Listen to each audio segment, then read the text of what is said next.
Hi, it's Ali Rishel, and I am going to run my program. So, this is my final project, and it's a game entitled PickAFit.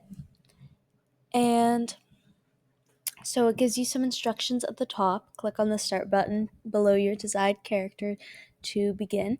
So, you can click on any of the three dolls, and I'll click on her to start.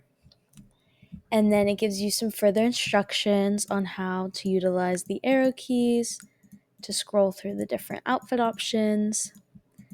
And so then I can pick